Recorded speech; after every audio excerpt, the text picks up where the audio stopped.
A regular board meeting, or I would like to announce that a quorum is present. The meeting has been duly called and a notice of the meeting has been posted in accordance with the Texas Open Meetings Act.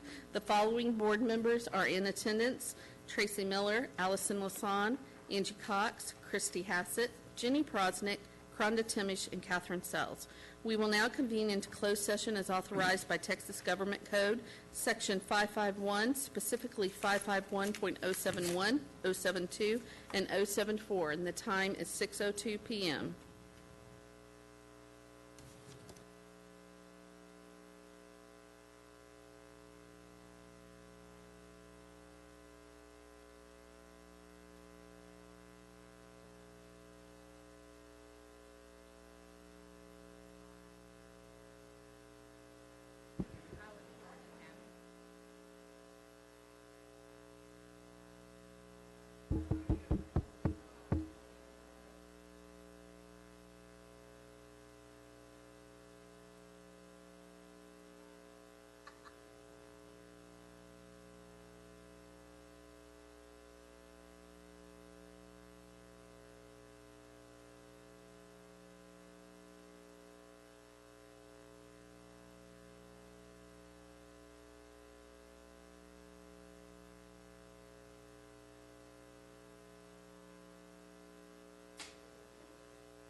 We will now reconvene into open session, and the time is 7:05 p.m. Please join us as students from Lewisville Elementary School lead us in our pledges.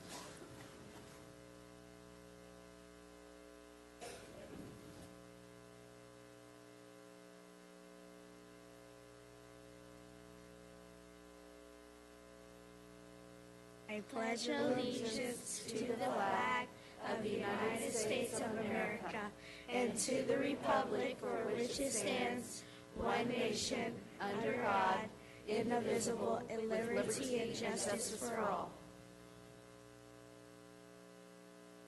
Honor the Texas flag. I pledge allegiance to the Texas, one state, under God, one and indivisible. We want to thank Aiden Pledger, who is in 5th grade, and Micah Letsom, who is in 3rd grade.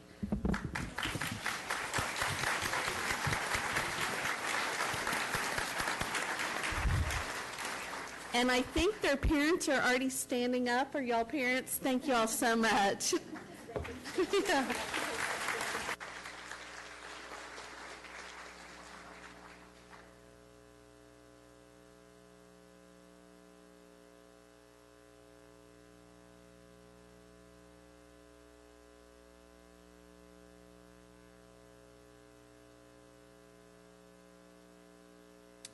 Welcome, everyone. Meetings of the board are open to the public but are not meetings of the public. The Lewisville ISD Board of Trustees meets monthly to receive reports from staff and take action on recommendations from the superintendent. The board receives the agenda and all supporting documentation 10 days in advance of these regular meetings, which allows us to ask and receive answers to many of our questions. In addition, the board also meets in regularly scheduled workshops and work sessions where staff discussions and presentations are given for many of the agenda items. This protocol means lengthy discussions or a litany of questions on every agenda item often is not necessary, and as a board, we should have appropriate knowledge and preparation for responses regarding the content of our meeting tonight. First up, in closed session, would I have someone like to make a motion on personnel recommendations? I move that the board approve all personnel recommendations as presented by administration. Ms. Hassett, I saw Ms. Cox's hand go up. If there's a second, all in favor say aye. Aye. Any opposed? Motion carries 7-0. Would someone like to make a motion on E1B? I'll do it. Ms. Lasan? I move that the board approve all administrative contract recommendations for school year 2020 through 2021 as presented by administration. Do I have a second? Second, Ms. Hassett. All in favor, say aye. Aye. Any opposed? Motion carries 7-0. Our Chief Communications Officer, Amanda Brim, will now share with us this month's recognitions. 2 schools from Lewisville ISD were selected to perform in one of only 12 coveted honor performance spots at the Texas Music Educator Association's 2020 convention. Forest Vista Elementary Choir was selected to perform, and for the first time, TMEA invited a percussion ensemble to perform, with the nod going to the Marcus High School Honor Percussion Ensemble. To perform at the respective conference, both groups went through a rigorous selection process.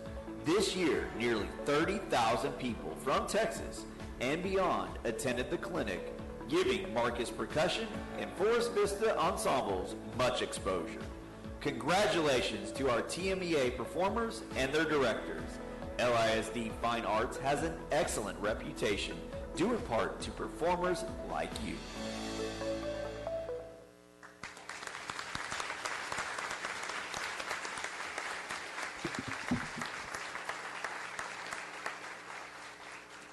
Good evening. The Marcus Percussion Ensemble, incidentally, has their annual concert this evening, and therefore they could not join us tonight, but we are delighted to have the Forest Vista Elementary Honor Choir and their director, Miss Emily Brackney, as well as their associate principal, Heather Shorter.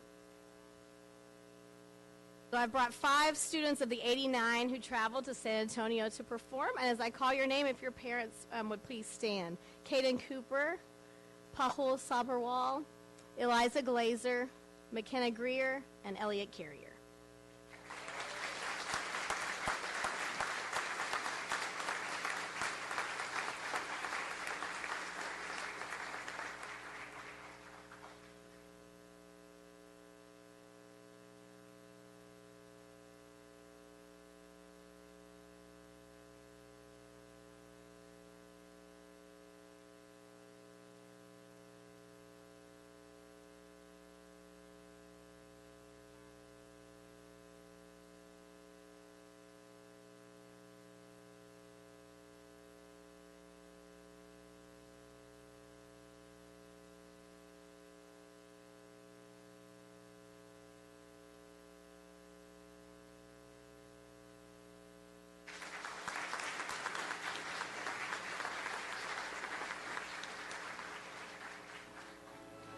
Lewisville ISD is proud to announce 59 high school students from across the district earned their place in the prestigious Texas Music Educator Association All-State Organizations.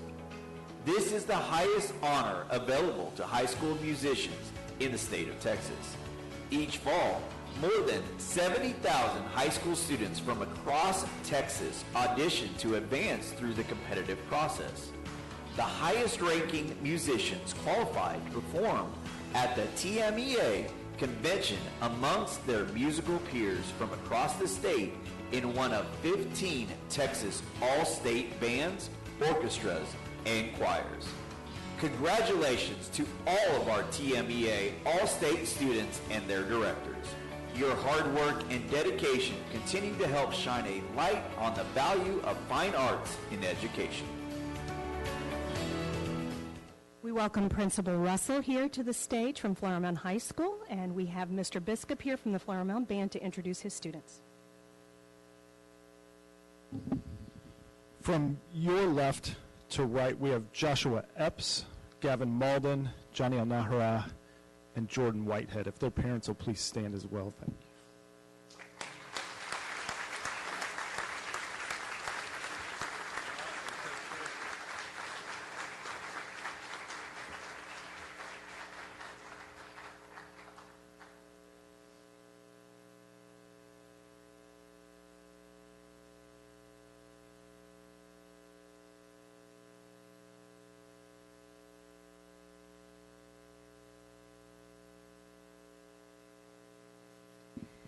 We now welcome Flower Mound High School choir members under the direction of Dr. Mark Rohr. And I see we have Associate Director Lindsay Swartwood here as well.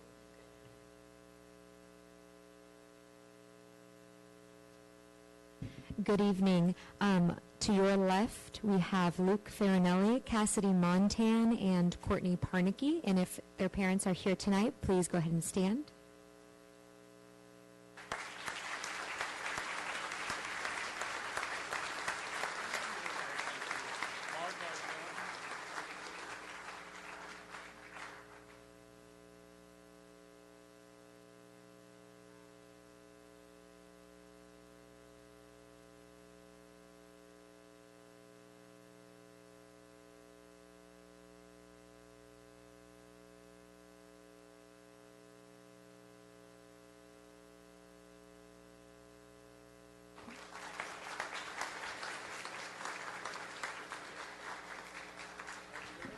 We welcome Flower Mound High School orchestra members and their director here, Associate Orchestra Director, Mr. Benjamin Bunty.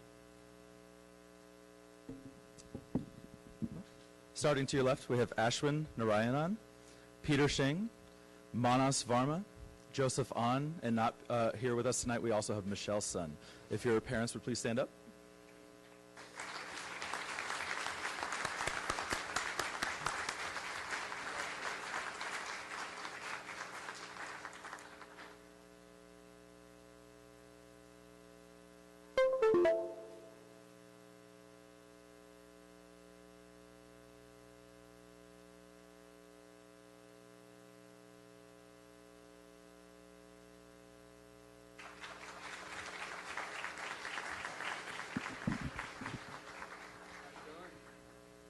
We now welcome Hebron High School Principal, Miss Amy Boughton, here to the front, and ask that Director of Bands, Mr. Andy Seeley, introduce his students.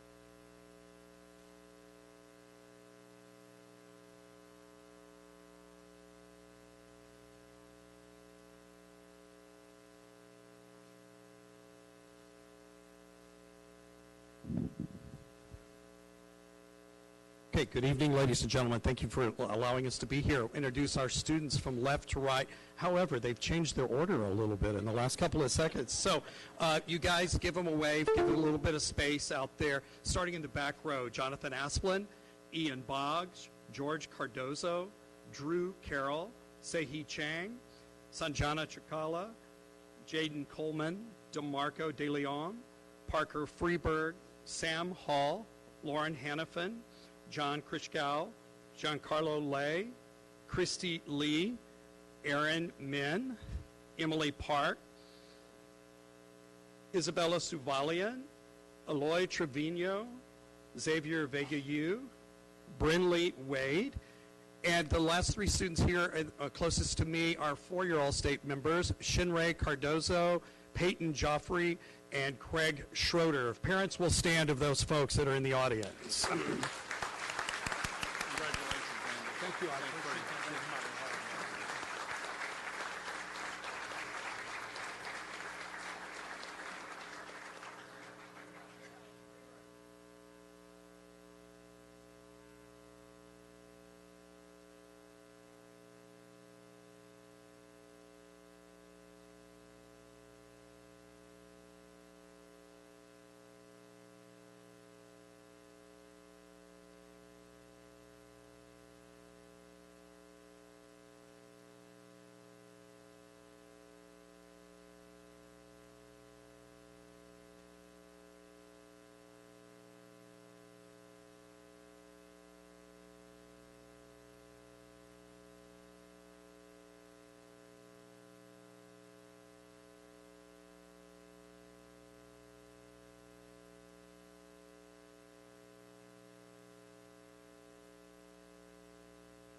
We welcome Hebron Choir students to the stage and their directors, Mr. Alex Carr, and Associate Choir Director, Mr. Nathan Ratliff.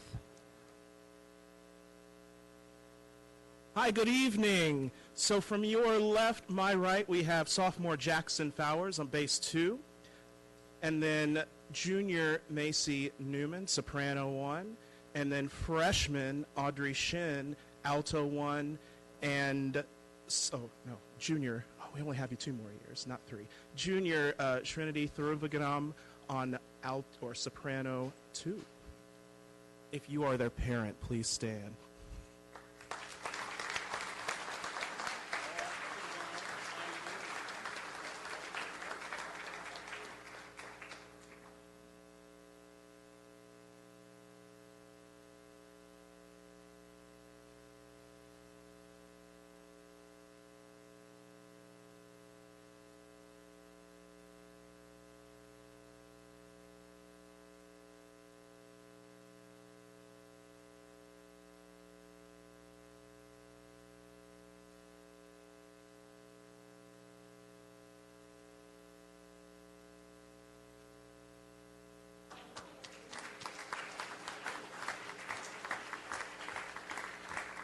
We now welcome Hebron High School Orchestra students and their director, Mr. Matthew Codivar.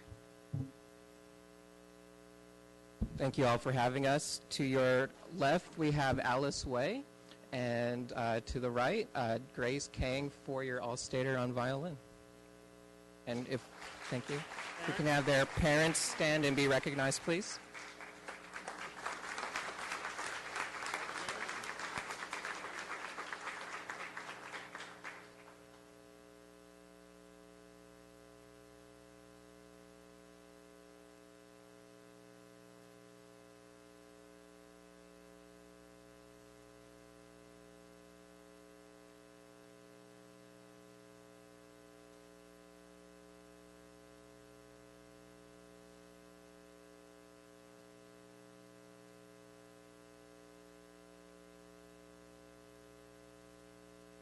We welcome Lewisville High School band students to the stage and their director, Dr. Marty Courtney.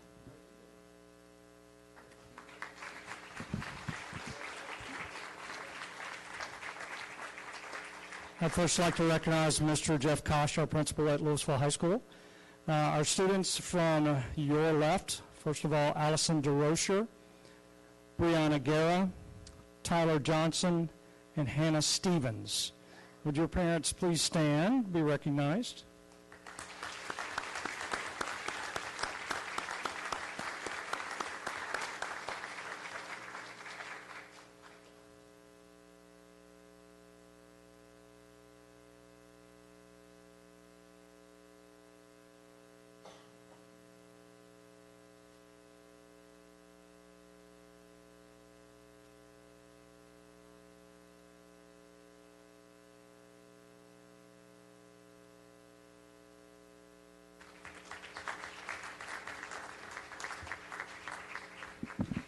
Go ahead and bring Marcus Principal to the stage, Mr. Will Skelton, and welcome the Marcus High School band members and band director, Mr. Jeff Jones.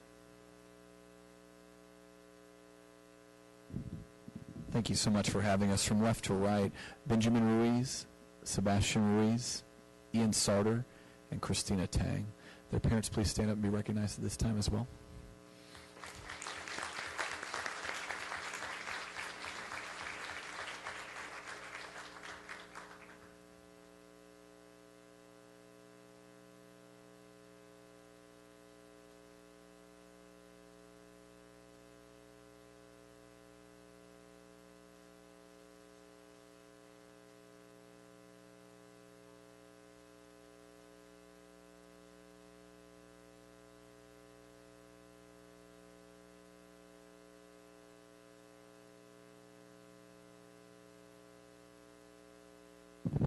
We welcome members of the Marcus Choir program to the stage and their director, Mr. Wes Davis.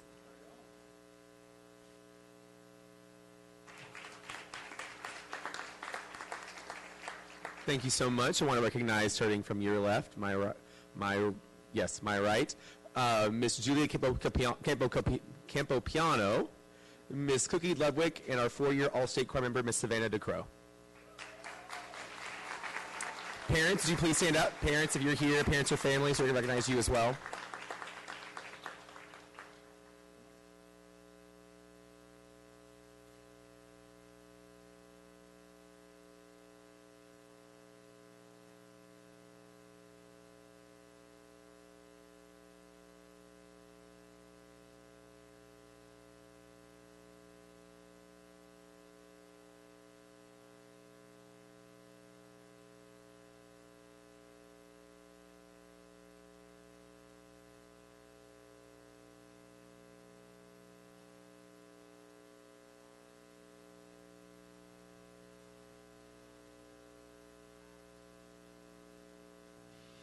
The Texas School Counseling Association recently recognized 3 LISD leaders for their significant contributions to the field of counseling in the areas of leadership, professional development, program implementation, and program advocacy. These statewide awards highlight LISD's commitment to the role of professional counselors in the school setting. LISD Director of Guidance and Counseling, Monia Crow, was awarded the TSCA's Counselor Supervisor of the Year. Garden Ridge Elementary Counselor Emily Mansfield was named Elementary Counselor of the Year. And Garden Ridge Assistant Principal Lee Warden was named the Counselor Advocate of the Year. Congratulations, and thank you for all you do to continue to support the academic, social, and emotional well-being of LISD students and staff. There's no doubt as we look around the room and we see all the counseling excellence that we get to recognize this evening that we are so proud of what gets accomplished. My name's Lori Rapp, and I have the great pleasure of serving as the Deputy Superintendent. I'm pleased to bring Monia Crow to the stage and honor her as our Director of Guidance and Counseling and recognize her for earning the Texas School Counseling Association's Counselor Supervisor of the Year for her leadership and advocacy and excellence in counseling. And as you all can attest to, we are so grateful to have her here in LISD. Please help me welcome her to the stage.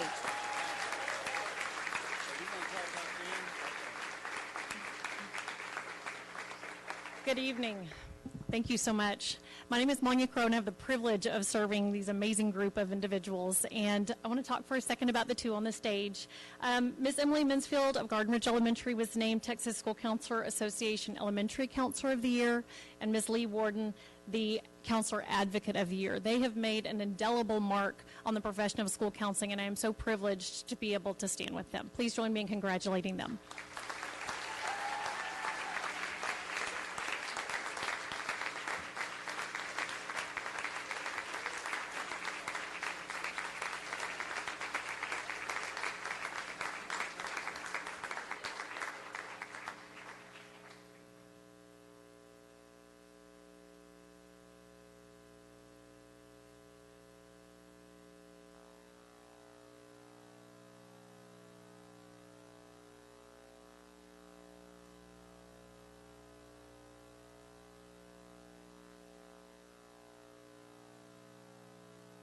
I'm also very excited to share with you, oh, you have the video? Okay.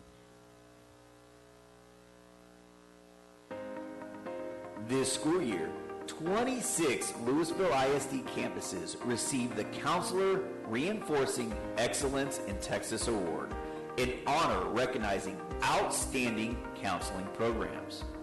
From college and career readiness to equipping students with the social and emotional skills necessary to be successful in and out of the classroom. School counselors take on many roles to help students prepare for a future they create.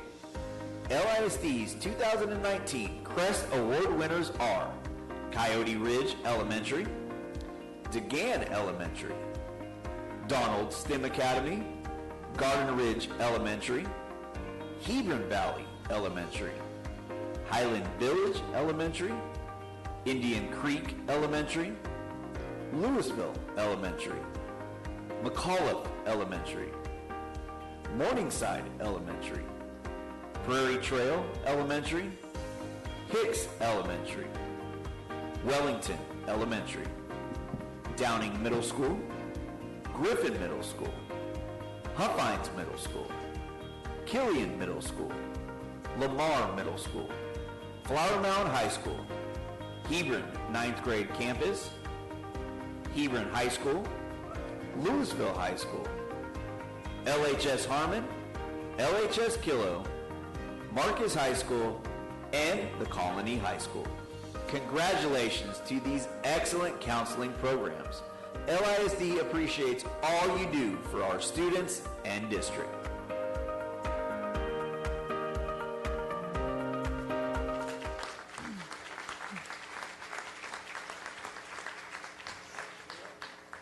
I'm so pleased to announce each of these campuses for their hard-earned work in earning this award. Please join me as we congratulate Coyote Ridge Elementary, Counselor Stephanie Moore, Campus Administrators Paget Cervantes and Corianne Thompson, DeGan Elementary, Counselor Jasmine Moore, Campus Administrator Vanessa Stewart and Jennifer Robkin, Campus Donald Stem Elementary, Counselor Jennifer Mills, Campus Administration Dr. Wooten and Nikki Robeson, Campus Garden Ridge Elementary, Counselor Emily Mansfield, Administrators Kelly Roden and Lee Warden, Hebron Valley Elementary, Counselor Bianca Prado, Administration Tina Kroll and Katie Davis, Indian Creek Elementary, Leah Pacheco, Administration Lori Sowers and Marcine Simpson, Lewisville Elementary, Counselors Wanda Echevarria and Lauren Norton, Administration Lakshmi Valdez, Lisa Burleson, and Stephanie Lawson.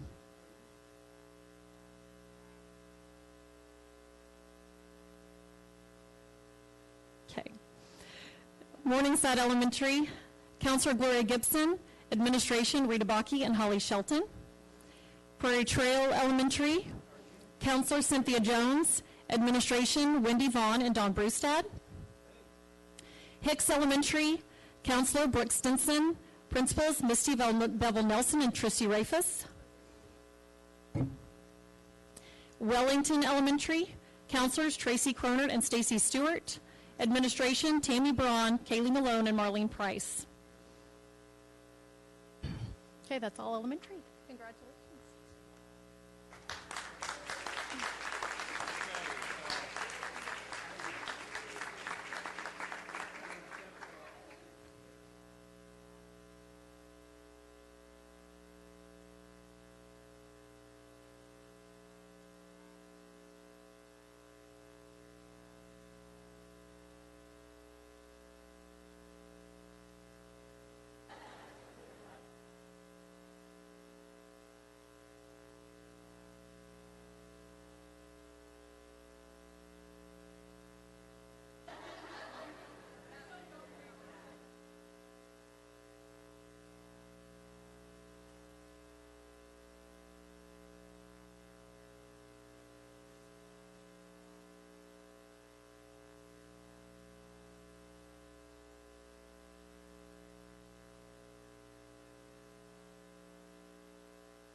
We will now recognize our middle schools that earned the Crest Award.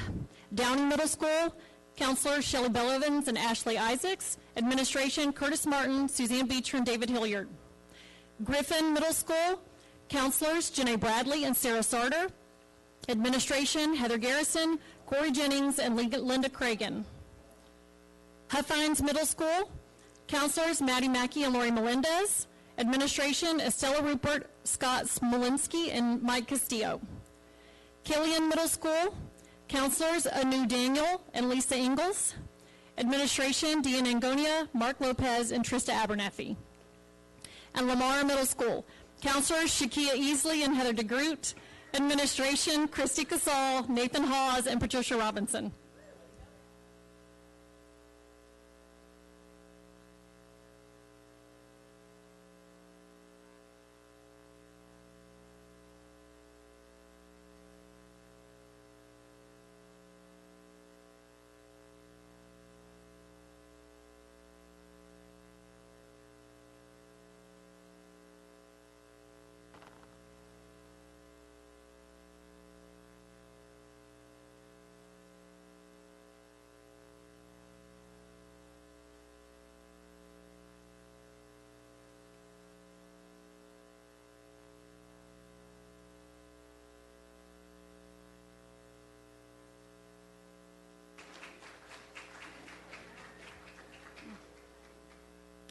And finally, we'd like to recognize our high schools that won the Crest Award. Flower Mound High School, counselors Connie Maloney, Celeste Boggs, Jennifer Todd, Leanne Cottrell, Chastity Lansdell, Amy Berry, and Shelley Gloina.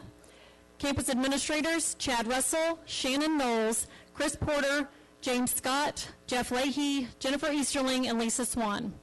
Hebron 9th Grade Center, counselors Heather Burgess, Brent Hughes. Campus administration Amanda Warnicki, Deanna Gertie, and Richard Solfstead. Hebron High School, counselors Kim Klingon, Dr. Justin Fields, Marlene Hood, Stacy Levitt, Latasha Rayford, Janelle Renee, and Yasmin Somnath. Administration Amy Boughton, Jacob Garlinger, Sandra Lee, Glenn Kroll, Vanessa Zavar, Brian McCoo, and Leslie Davenport. Lewisville High School, counselors Diana Algood, Shaylee Mosby, Stephanie Mauser, Maria Ortiz, Yvette Swain, Carmel Walker, and Joshua Isaac. Campus administrators Jeff Kaj, Joy Cartmel, Jennifer Bonio, Linnell Lindsay, Stephanie Gore, Lionel Soto, and Monica Story. LHS Harmon, counselors Aaron Summers, Claudia Smith, Nikki Jones. Campus administration Tony Fontana, Rachel Flanders, Melvin Owens, Tricia Felison, and Toby Bowder. LHS Kilo, counselors Jennifer Dougherty, Tara Pierce, and Lori Dunham. Administration Kendra Tyler, Steve Badna, Joel Leader, and LaChandra Wilson. Marcus High School, Kelly Young, Grant Wilhite, Lindsay Biggs, Nina Lancaster, Carrie Gifford, Christina Beck, and Michelle Schwillert.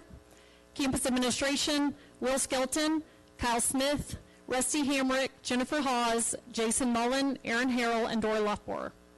And the Colony High School, counselors Terrence Booth, Donna Jordan, Christy Nelson, Corey Broom, Jennifer Kepke, and Delia Trahan. Campus administrators Dr. Tim Baxter, Lindsay McLennan, Jennifer Surgison, Kelly Kirkland, Bradley Willie, and Josh Molesby. Congratulations.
Ms. Sells, just a point of privilege as these folks leave, and we are just so fortunate, all the state musicians that we have year in, year out. I mean, we have not only incredible kids, but incredible teachers and parents, and then, of course, all these counselors and the job that they do day in, out for our kids. Just couldn't be more proud. Thank you, and I think that the sentiments are the same from all of the trustees up here. I think every night that we sit here, we sit in another chair, we're on a campus, we are incredibly blessed to be in this district that we are in, and this just is a small symbol of just seeing that many bodies walk across our stage, that they have been recognized tonight, and we certainly appreciate it. And so thank you for taking that. Before we go to persons hearing to address the board, I do want to take a point of privilege too. Some of the people up here were asking what our t-shirts say. There's a couple of us that are wearing them up here tonight, and I am going to give a shout out while Ms. Hassett stands up. This is hashtag 2020 Census. The census will begin on April the 1st, and it is vital for our communities to have everyone participate in the census. We count, you count. Please, please participate. If you have any questions, there are 7 plus Dr. Rogers, wonderful people up here, and he's wonderful too, that would be happy to answer any questions. We don't want to give him any more duties though, so contact one of us. Anyway, so persons desiring to address the Board of Trustees must fill out a speaker's card. No presentation shall exceed 3 minutes. The board cannot deliberate on any subject that is not included on the agenda. I have 2 speakers' cards tonight. The first speaker will be Ms. Julie Holt. Julie?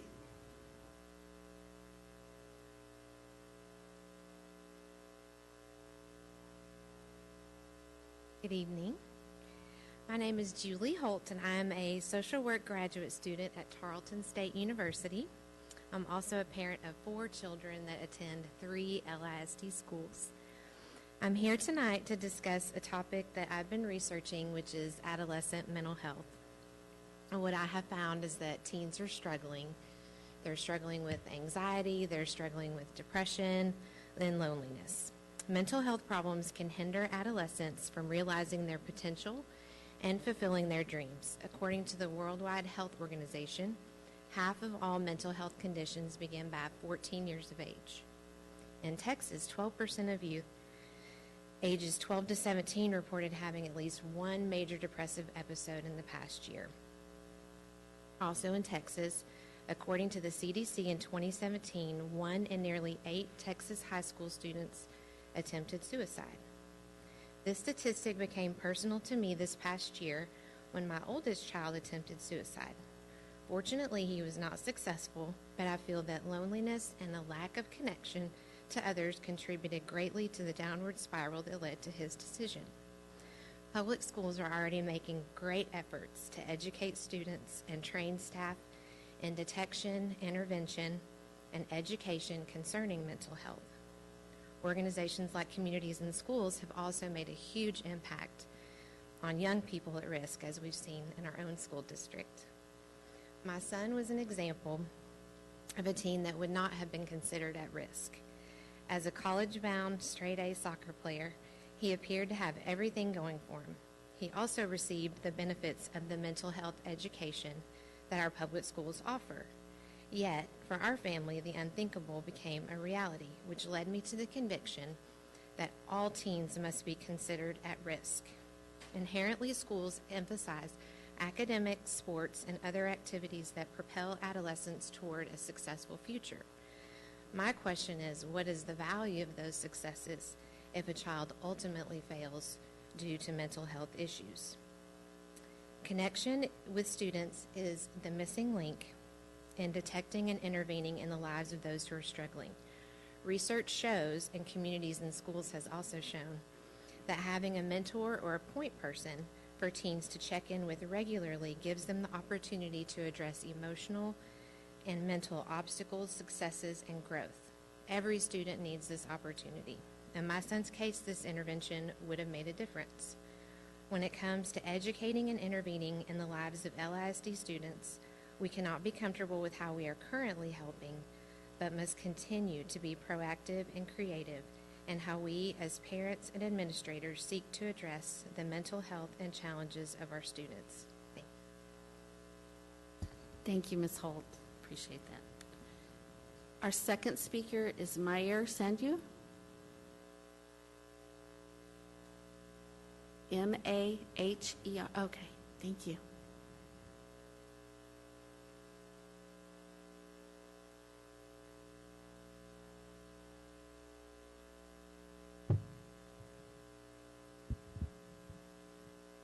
Hi, my name is Maher Sandhu.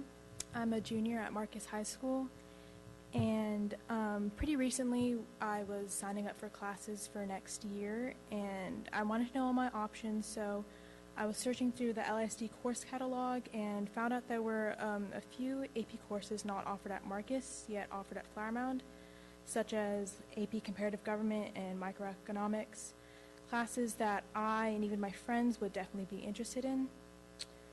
I'm not completely sure, but as far as I know, there are 5 more AP classes offered at Flower Mound than at Marcus, and I know that there are even less AP classes available for students at different schools in LISD. So I'm just here looking for answers as to why there are less classes offered at certain schools, and I think if these classes were made available to all students, there would be interest and demand for them. However, many students aren't even aware that these classes are offered within LISD. So are there any answers as to why there are less? Okay, we can't respond to you in open forum like this. What we will do is our staff will be in touch with you after you complete your talk tonight. Okay, thank you. Okay.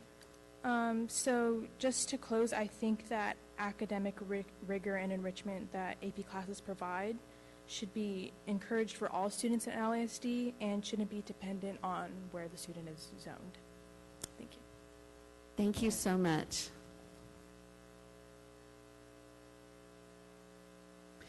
Moving on to our consent items, would someone like to make a motion, or are there individual items that are wanting to be pulled for separate consideration? Would someone like to make a motion? I'll make it. I move that the board approve the consent agenda items as recommended by administration. Do I have a second by Ms. Hassett? All in favor, say aye. Aye. All opposed? Motion carries 7-0.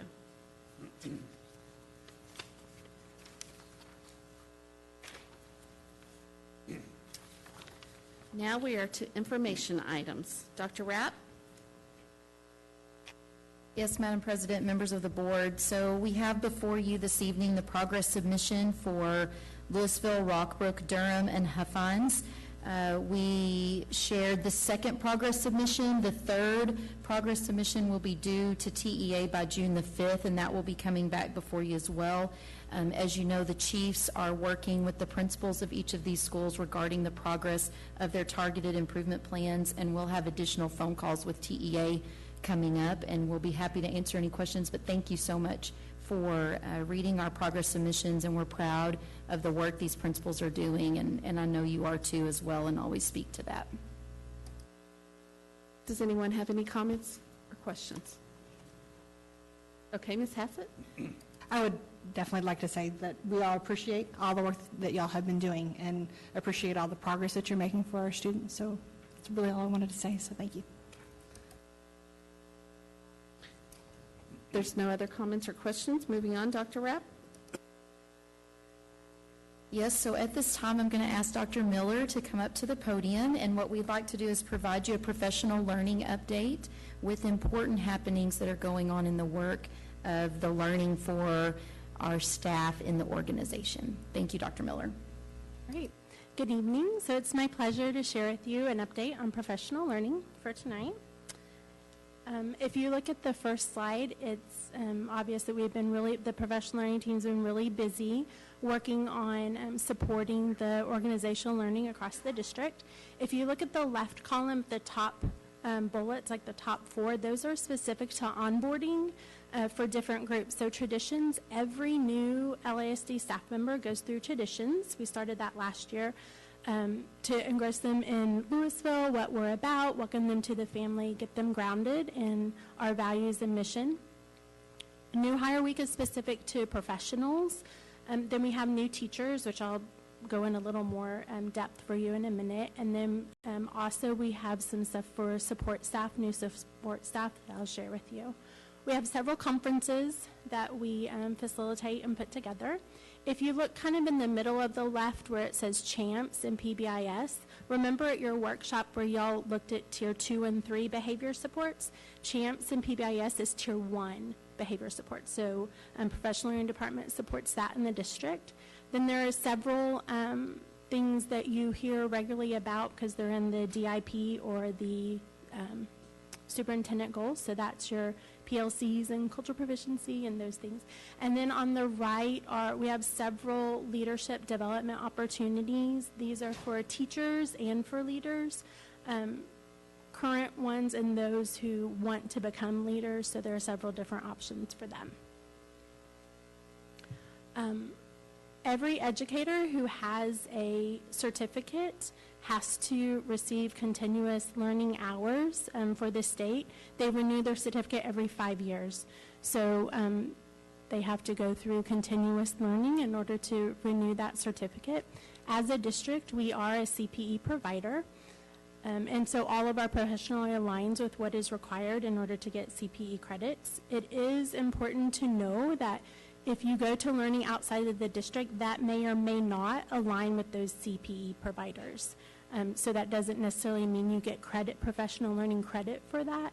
They have to be a CPE provider, and also you have to have adequate documentation for that learning. We also follow these standards when we do like November trade credit, August trade credit, and then when we have an embedded professional learning day, we follow those same standards for our professional learning. So there are a few things I wanted to spotlight tonight that you probably don't hear about because they're not part of the district improvement plan, but they're really important for our work. So the first one is the new teacher. New teacher year is what we call it, specific to first-year teachers. We started this structure last year. As you can see, it's a 3-year tiered support. So our first-year teachers now receive 3 years of support through our program. So the third year, we're supporting them in year 3, but they haven't gone through the full system. Our year 2s are getting the full structure. The focus areas, those are identified using our LEAD instrument. So we looked at, in the middle is you're skilled. So after 3 years, what do we really want our first year teachers to know, be able to do, and implement and practice? And then we kind of tiered it down. We scaffolded it for what's reasonable over 3 years to get them there. And then on the right side are the supports that we provide. Probably one of the most significant supports is our new teacher coaches. Those coaches are not LISD teachers, so they're not balancing teaching and supporting first-year teachers. Those are former LISD teachers, or some of them are actually former administrators, and their whole role is to support their first-year teachers. So they're very significant. They will meet with them every month and do observations and provide feedback. There's also specific learning that first-year teachers go through, and then those coaches also go through that learning with them, and monthly we meet with them to talk about when they see observations, what does that look like, so they're helping in the implementation and feedback of the learning. And then there's also campus administrators that help, or campus mentors that help them with what does that look like at Marcus, what is that specific to whatever campus they're on. And then as we go through year 2 and year 3, we scaffold it down where at the end then they're connected with their learning facilitator to help them after year 3. Some things, this is our second year of this program, so things that we've already found to be very beneficial are first, there's great intentionality in how we are supporting first-year teachers now, and it's aligned to LEAD. So the conversations they're having with their administrator are the same conversations they're having with us, are the same conversations that they're having with their coaches. Those are the things that we're providing support on, and we're doing observations and giving feedback on. Again, those coaches are, Alex Kixmiller kind of oversees this, and she does a wonderful job of aligning the coaches' learning and what they're doing with the teachers so that we're all in there supporting them. And then we know that when you learn something new and you change your practice, that takes time. And we used to give it to them all in 1 year and then, okay, now go be experts in that. And now we have 3 years to really help them build their understanding all the way to the implementation and giving feedback. Another thing I wanted to spotlight was our support staff. So we have about 1,300 support staff here in Lewisville.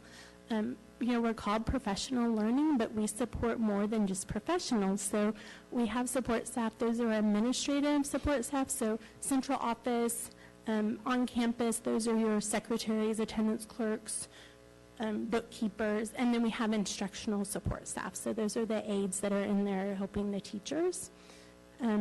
This year we started a new Canvas online course, so as soon as the administrative campus people, so those are your secretaries, bookkeepers, as soon as they're hired, they get a link to a new Canvas course that helps them navigate through all the systems, all the resources, everything that they need in order to do their job, and they can self-pace work through that, and then they have resources there to work back on. So that's a new thing this year. That we've done conferences for a couple years, which they love.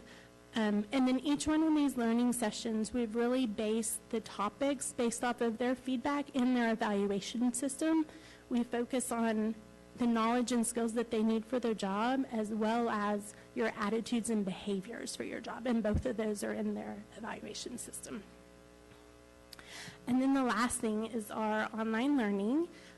This has been really big the past couple of years. There are some great benefits to online learning. First, it's 24/7.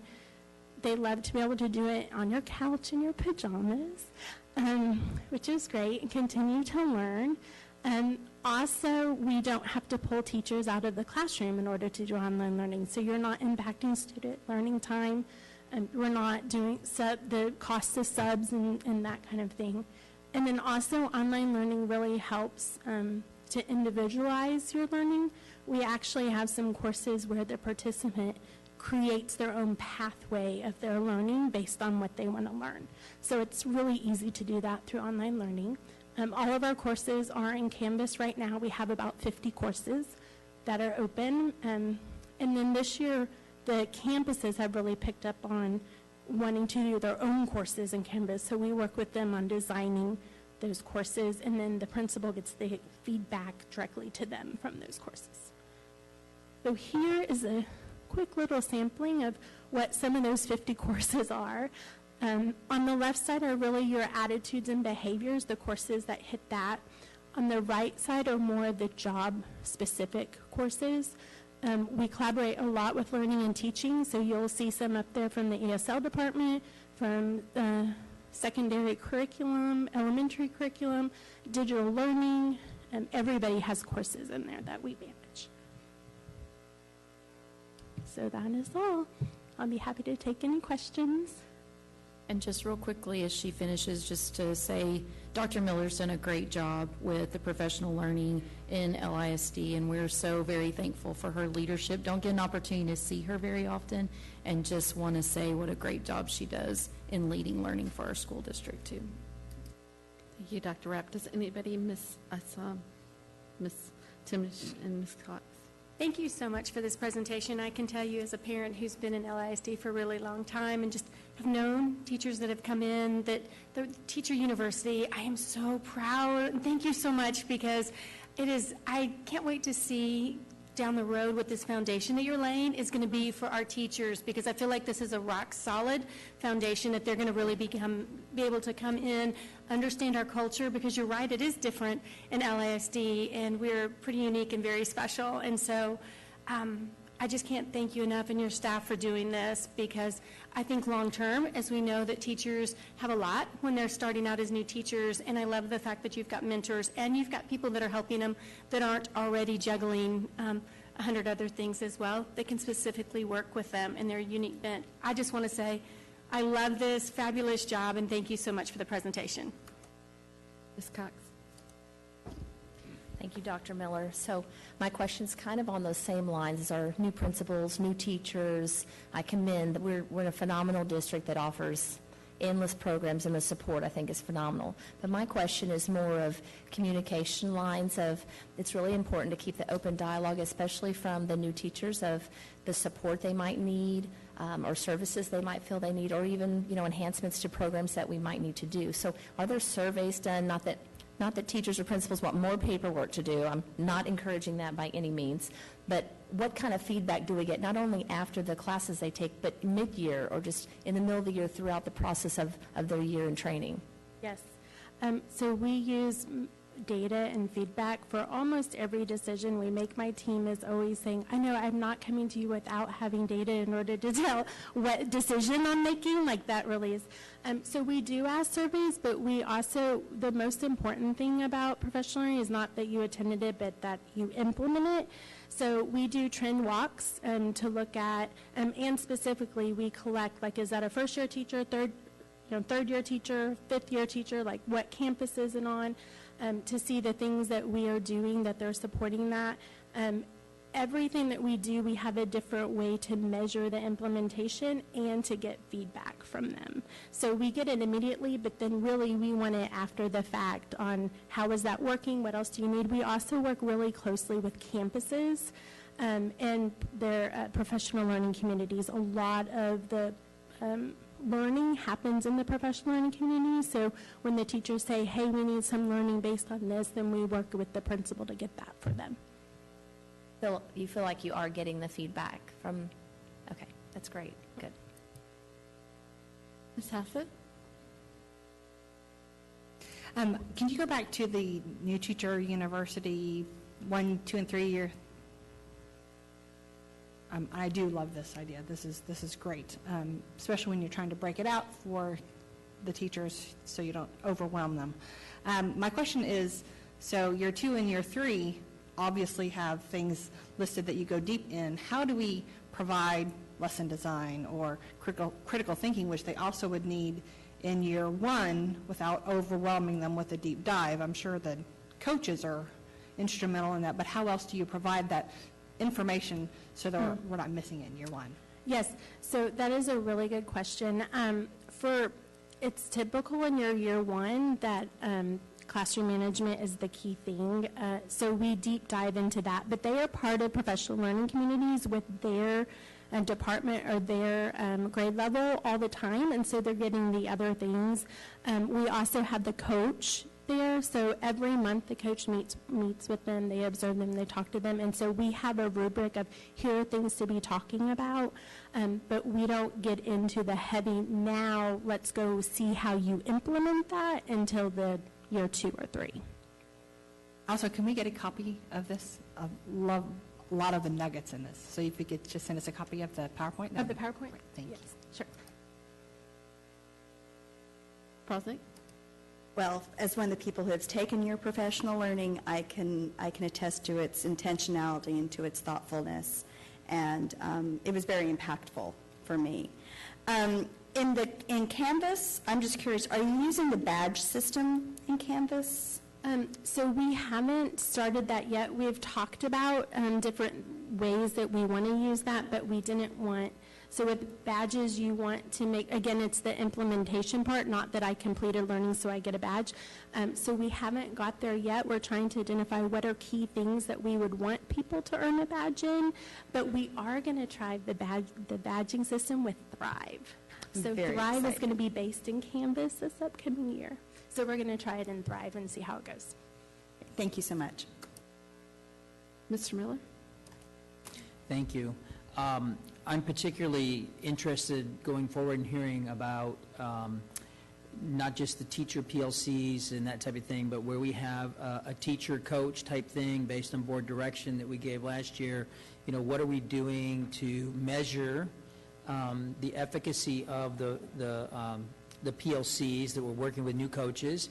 And I think when coaches like teachers or administrators move from position to position, take on more responsibility, there's more training required. But especially when we have new coaches, or especially as new coaches come into the district, what we're doing there was board direction on that, and I think that it's not intuitively obvious to all of us, or even just on paper, where we're at in implementing that, measuring it, what kind of effectiveness that we've had, some use cases, et cetera, to make sure that we're following through on what we had put forward. So I'll speak to that. Definitely, Dr. Miller has done a review and evaluation as directed, and we have that document ready to go, and all the areas that they've reviewed and evaluated with athletic coaches from that board meeting, and we'll have that to provide for you. Is there anything else? Thank you so much. Appreciate that. Thanks, y'all. Moving on to partnerships update, Dr. Rapp. Yes, so I'm going to ask Ms. Ayers to go ahead and come on up to the podium, and we're excited about her presentation this evening, and excited to share the work that's going on and the different ways that she's connecting our classrooms and our community together. Hello, good evening. I am excited to talk about how I have been connecting classrooms to our local workforce and preparing the future workforce, so hope you enjoy this update. We'll be looking at this update through the 4 cornerstones this evening, specifically community engagement, student experience, and student learning. You'll see with community engagement, we are seeking business and community partners to engage our students. So when I am out at chamber meetings, Rotary meetings, civic meetings, our city meetings, these are the categories I am specifically looking for.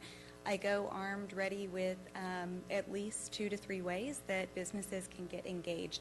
And I know quite a few of you see me at those meetings and hear the ways that I'm asking for our businesses to get engaged. You'll see our numbers from 2018, 2019. It was a busy year, and this year has been busier, so that's very exciting. Last year I attended 89 chamber, Rotary, and city meetings, again with those categories on the previous slide, asking for engagement. There were 140 business meetings on top of those 89 chamber, Rotary, and city meetings. 40 job opportunities came from those meetings for our students, 52 connections to classroom learning, 109 site hosts signed up for Career Out. We had 18 businesses signed up for a pilot program for summer internships. 70 new businesses came to LISD through those 2 programs specifically, 14 of those to internships and the rest were Career Out. So I was excited that new companies had ways to get involved with the district that would specifically impact our student experience. You'll see the sponsorship and grant dollars there, $5,000 in kind. It was for the Be Kind logo that Mixed Media Creations created for us along with some marketing collateral. So they wrote off that cost to us, but then there were $68,850 sponsorship or grant dollars that I was responsible for in the 18-19 calendar year. You'll see this year, we're not quite ready to share the data yet because we're still collecting, but this is the mechanism I'm using this year. It's more updated than last year, allows for better search features and a little bit more streamlined way to catalog the work that I'm doing. You'll see for our student experience, we have quite a few different ways that we'll talk about student experience, specifically Career Out, Tech Titans, and Summer Internship. Career Out 2019, we had 109 site hosts. We had 503 opportunities posted for our students. A total of 387 students ended up attending. You know our students get busy and don't realize that that track meet is the same day, or mama scheduled a doctor's appointment. So something tends to come up, but we ended up with 387 students last year. And there were 8 training sessions completed for the students. Those training sessions go over what professional dress should look like when they're attending Career Out, how to interact with the businesses, things like showing up early, how to shake hands, eye contact, a lot of soft skills, but also how to be professional in the workplace. So I want our students to feel equipped walking into an environment that's not comfortable for them. As we look at the feedback from our students, this is really exciting to me. 96% of students rated their experience as a 4 or 5 out of 5. They specifically said that they would participate again or encourage a friend to, which to me speaks volumes of the program itself. On the businesses, 95% of students rated their experience as a 4 or 5 out of 5. We only had 3 students that rated it as a 3 for satisfactory. So when you see that 95%, there were only 3 that rated it a 3, and no one rated it below a 3 last year. For 2020, we had 130 site hosts, 621 student opportunities posted, which was 118 more than last year. We had 546 students signed up. We're still tallying numbers of who attended on Friday, and there were 18 training sessions.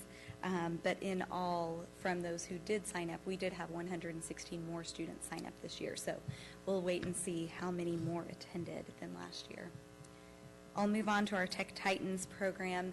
Last year we were one of 5 districts that is a Tech Titans school district. Tech Titans is incredibly selective in the districts that they partner with. They have certain criteria that they look for, and LISD met that criteria. We've been working with them for many years, but Tech Titans really is a connection to the high-tech workforce in North Texas. They represent 340 high-tech companies, either companies who are high users of technology, companies who produce technology, or specifically are in a tech hardware manufacturing space. So it really just opens the door to a lot of connections for our students. This year, we are one of 7 school districts that Tech Titans is working with. Last year, one of 5. So as we look at the work that was done in the 18-19 school year through our partnership with Tech Titans, you'll see that we're looking to help ensure that North Texas has the STEM workforce that they need. 288 of our 9th grade female students attended a panel discussion with successful women in technology careers. This is one of my favorite events that we do. Our 9th grade females are nominated through either a math or a science teacher from every 9th grade campus in LISD. Each campus is allowed to send 45 students. Those students are nominated not based on grades, but based on interest. Are they engaged in a science class and a math class? Are they asking questions? Do they seem extremely interested? We really look for students who aren't necessarily the A student. We really want B and C students that are just asking good questions and engaged in those particular fields. So my favorite statistic when you look there is that 14% of our students had met a female engineer prior to the discussion. That means 86% of our students had not. That's pretty powerful. 66 students were impacted through job shadowing, specifically through Tech Titans. Tech Titans allowed our students access to job shadow at places like Texas Instruments, Ericsson, Toyota, Cisco Systems, places that I would not have access to without that partnership. 25 of our students were able to access the UT Engineering Design Lab and build mousetrap cars last year. This past November, we had another 25 students who were able to attend the UT Dallas Design Lab again, and this time they built pulsometers. Those pulsometers were not just in practice or in theory, they were actually sent to third world countries to be used in clinics to help patients. 13 counselors and LISD administrators attended a state farm forum focused on IT and cybersecurity careers. We were specifically looking at ways that we can help feed students into careers that really could be life-changing. Students that might not necessarily have known about the opportunities there, but really high-demand careers locally. And then you'll see we have our upcoming Success Women in Technology Forum scheduled for April 3rd of this year. We do have some job shadowing opportunities coming up this spring as well with Tech Titans. The summer internship pilot, we asked businesses some pretty strict criteria last year. That was based on the Dallas Mayor Interns Program, the Summer Mayor Interns Program, also in Plano. We had 34 positions offered and 12 placements. This year we will change our criteria a little bit. We will offer unpaid offerings. That was based on student interest, asking for unpaid offerings. It was based on our businesses who weren't able to participate at a $10 an hour rate. And it was also based on some of our students not being able to take a paying job if they were here with parents on a work visa. Moving on to student learning, one of the most important aspects, in my opinion, is that we're able to scale the work that I do to each of our campuses. I want all of our campus contacts to have access to speakers when they need them, career day speakers, classroom speakers, that intellectual capital that one person at the district office can't provide alone for 68 campuses. So that's where Volley came in. We'll see the Volley stats on the screen. Our volunteer number has grown pretty significantly. Those are people in our Volley system who have given us a list of their background and intellectual capital that we're then able to pull as we need it. But before we can talk about that, we have to actually get campuses on board to the program, knowing how to use that technology. So I provide training sessions for those campuses. And the 18-19 year, we had 40 training sessions. In 19-20, we had 33 so far. And you'll see what those training sessions include, everything from webinars to hands-on training in front of a computer monitor. You'll see the impact that Volley allows at a campus level. So this is where I really see leveraging the power of technology. When I was asked to provide some IT contacts for a technology advisory council, I was able to pull over 1,500 names and provide those to Mr. Kolbeck. When McCamey needed some AV contacts for a student project, I pulled 863 names, and we were able to get some outside people in to help with their projects. So I could talk about a lot of those. I will also mention that I did post for Career Out, and we had some businesses that were new to LISD participating in our job shadowing program because of leveraging Volley in that way. You'll see some of our upcoming events. April 2020, Success Women in Technology, also some job shadowing. We're looking to do a discussion on the future of work that our teachers would have access to at the end of May. Thrive job shadowing in July. I'm very excited about this. We'll be sending our campus principals out to go job shadow in companies to see similar things to what our students saw, how the workforce is changing in ways that they can support teachers and students to go into that workforce prepared. And then our thank you event for our partners will be in August. The in-kind volunteer impact from my work, 49,177 hours were logged, both through Volley and through my individual work of connecting businesses to classrooms. You'll see the independent sector values a volunteer hour at $25.43 last year, which was over $1.25 million given to LISD in volunteer time. Thank you. Happy to answer your questions. Does anybody have any questions, Ms. Cox?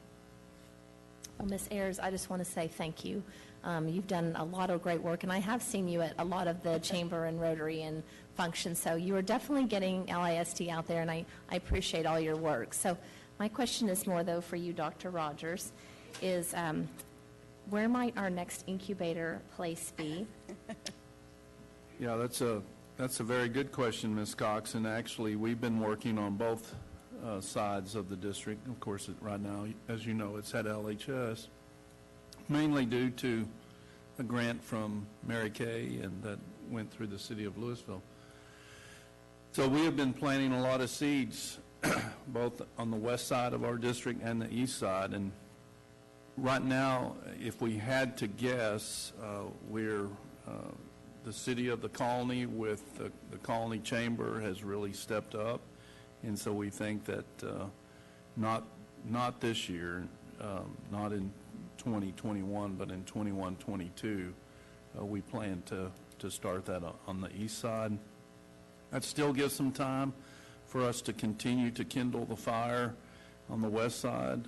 It takes about 75 to 80 volunteers to get this off the ground. So it's not, I think probably the biggest piece is to find the community champion to sort of lead the force.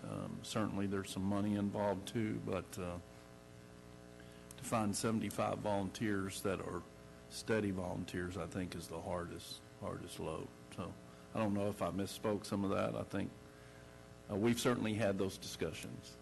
I have one more question.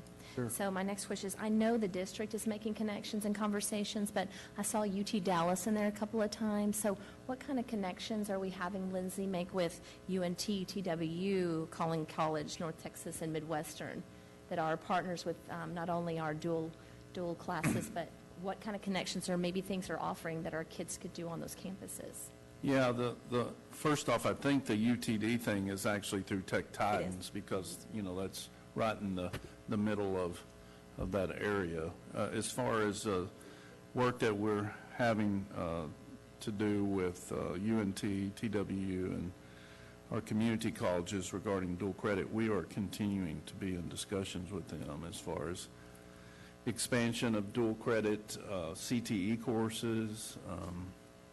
With the opening of Tech West, certainly that'll be a big emphasis. I know that Mr. Cooper has been working on that. As I mentioned to, I think the board at one point recently, we've got to land on where the district's going to be on dual credit and who our partner or partners are going to be, because I don't like the fact that one of our providers, our kids pay 2 to 3 times more than what another provider offers. And so those are the discussions that we're currently in the middle of. Thank you. Ms. Timish? Thank you, Lindsay. I appreciate the, just a couple of questions.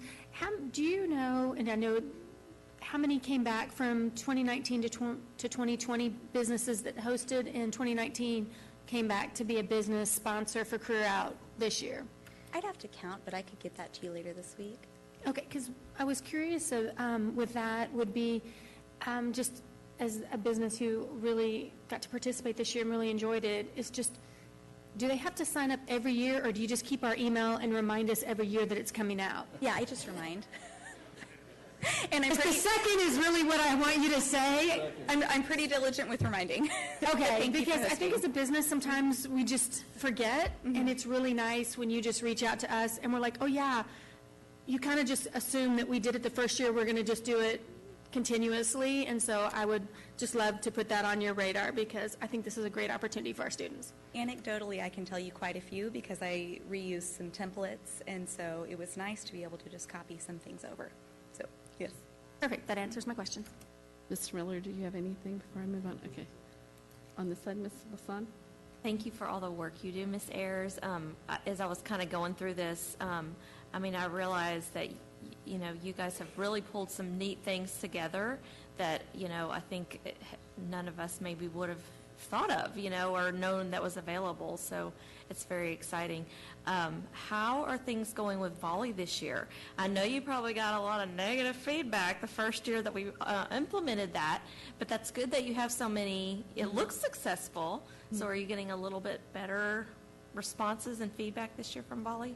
So I think on the volunteer side, our volunteers really are looking for those authentic connections to classroom. That's what we ask when we onboard them. But again, for our campuses, this is still relatively new. So what the work we've been doing with our campuses is really trying to push past that only PTA offerings, come be a copy mom, Tuesday News Day. I have a lot of conversations at the campus level about that. And it's almost like this amazing aha moment when I tell our teachers, I'm not here for Tuesday News Day folders. I'm glad you can use it that way, but I want you to bring in an expert. And I had these 5th grade teachers at Bluemont go, wait a second, so you could bring me an electrical engineer? Our kids have all these questions about electricity. And I said, absolutely, I can. I was able to connect them with National Switchgear instead of actually sending them through Volley. But they got so excited when they figured out the purpose of Volley is not merely the additional background check and being sure that people are vetted in that way. It is hugely helpful that way. But I will absolutely say more work needs to be done in getting our campuses to understand the power to impact the classroom learning. Thank you. Ms. Prosnick? Appreciate the work that you've done. I certainly think that we have finally found the sweet spot for your job. My question is about the training sessions. Sorry, that is really loud. The training sessions that you offer the students. We offered 10 more this year than last year. How does that come about?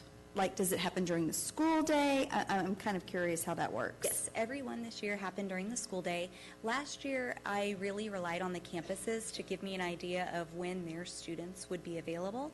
But as I learned last year, most students are not coming after school. So we offered them during lunches. We offered them, some campuses pulled at a set time and just said, this is the time for our campus. The reason there were so many more this year is that in discussions with principals, we decided it was mandatory for students to attend a training session prior to going. They needed to have that folder in hand. I give each student at a training session a folder. It has a printout of the website that they first saw upon signing up.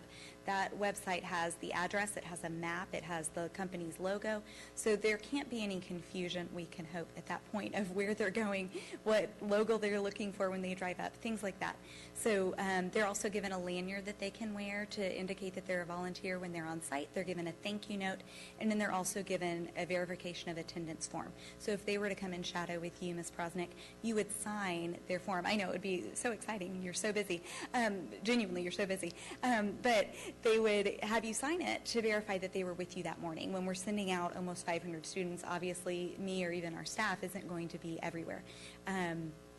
So we felt it was very important that we actually handed every student a folder and talked through what was in that folder in addition to the soft skills. So as students had signed up, or even perhaps someone signed up for them and they might not have been aware of it, or they might have missed that email that went to their LISD email that they got a spot. I worked diligently with the APs. Each high school principal sent me an AP contact, and I worked with them to coordinate training sessions. We did a few makeup sessions this year where APs called everyone down and said, you were in this room at this time, to ensure that they got the information. And then they would have an opportunity, obviously, to say, my mom signed me up for this, I am not interested, which some students did. And then it was fun to tell their parents when they emailed and asked why their student wasn't going. Ms. Hassett? Thank you very much. Appreciate it. And my student did participate in the Career Out as a junior this year, and he really had a good time, which led me to think, do y'all communicate with the students after Career Out to get their, I mean, I have a 16-year-old boy who's not as communicative in my own house, so I'm not sure he'll respond, and he hasn't told me. He hasn't told you about the survey I sent last Friday? Shockingly, I am shocked. shockingly no. Well, it is in Canvas. They did get a notification. Please fill out the survey. So yes, we absolutely do collect that data. I have heard from quite a few students so far and overwhelmingly positive. When I checked this morning, I had heard from 60 students so far, and every one of them said that they would participate again next year if they were given the opportunity. So that made me really happy. And do you ever use that information to try to gear toward the next crop of students to say, this is what they learned? Absolutely. Yeah. Okay. I'll try to make sure mine has impactful information while he shares.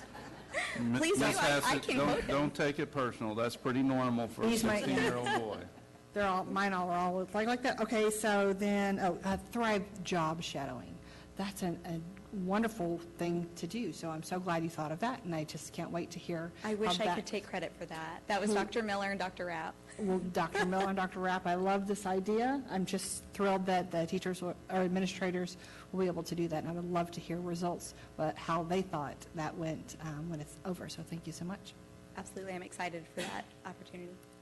And I just want to say, as a parent also whose child participated this year, but also a shout out to Lindsay. And I'll tell you why, because there was a student who was only one student had signed up, and she did not have a way back to school. And I talked to that student the day of Career Out while she was on site, and she was so appreciative that Lindsay reached out not only to her, but to another Career Out partner so that that child could have a ride back to school because the parent wasn't able to fulfill round-trip transportation. It would have been easy to say, I'm sorry, if you don't have transportation, that's part of the thing, and that's not what you did. And I know that that took time, and it took effort, and she was truly appreciative. And so we thank you, from everybody. And that wasn't my child, but my She was child precious. did drive her back to school, and it was very good. So I appreciate it. So thank you very much. I was really glad to do that for her. Any more questions? Thank you so much. Thank you. Moving on, Dr. Bonner, Lewisville Education Foundation update.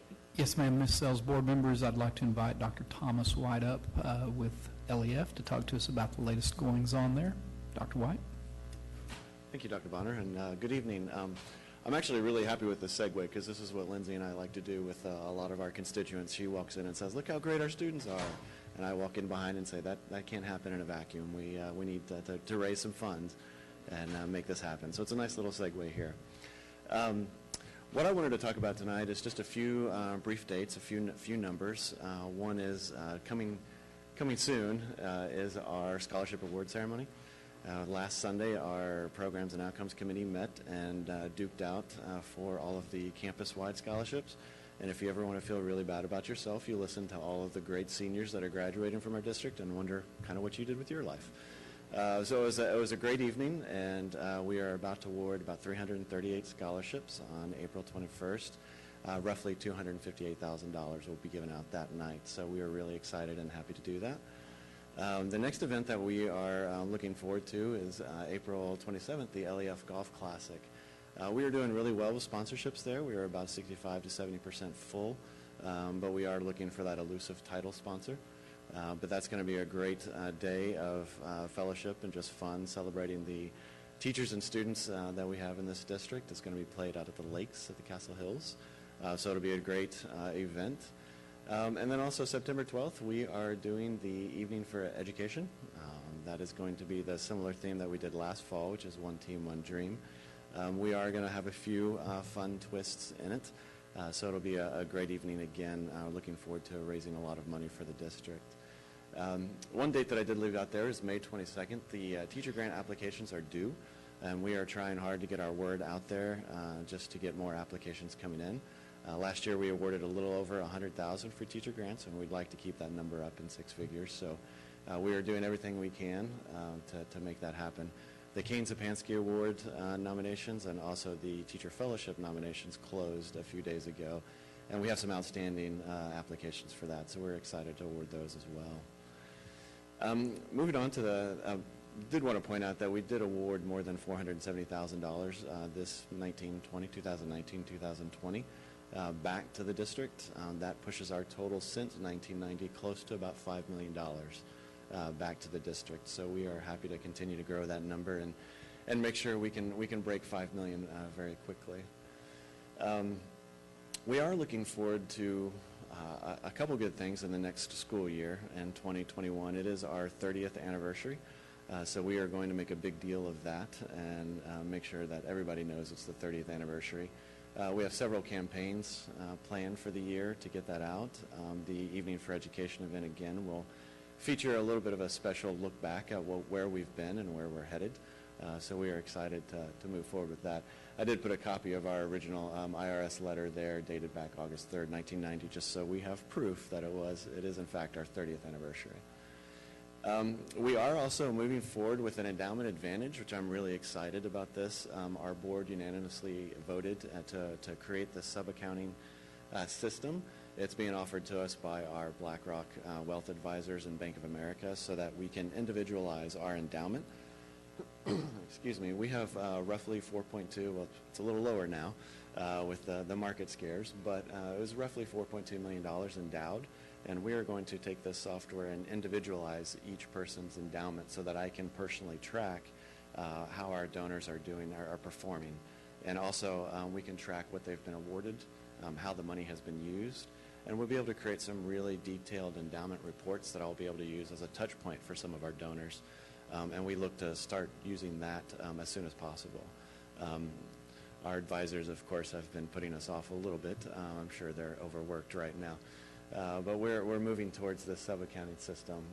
It will indemnify our donors and allow us to just communicate with them more often and encourage more gifts to their endowment. So we're looking forward to doing that.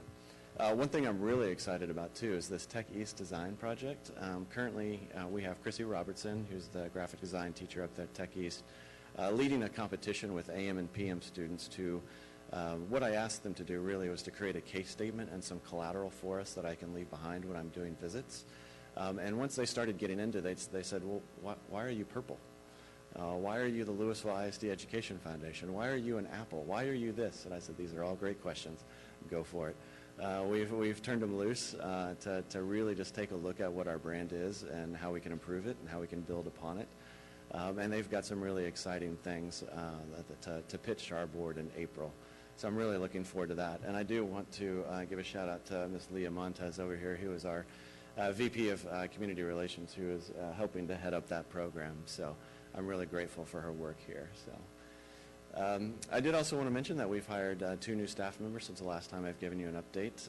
Julie Donahoe is our new Advancement Services Manager. She comes to us from Whitley Penn and brings years of CPA consulting services. So we've really been able to streamline our financials and take a look at really what our administrative costs are as opposed to the money that we raise and award. My goal is to push us to an 80-20 or an 85-15 nonprofit. We're currently at 75-25, meaning 75% of the money we bring, we give back out. 25% we keep for administrative costs. My goal really is to drive that to 80-20 or 85-15 to be kind of a top-tier nonprofit.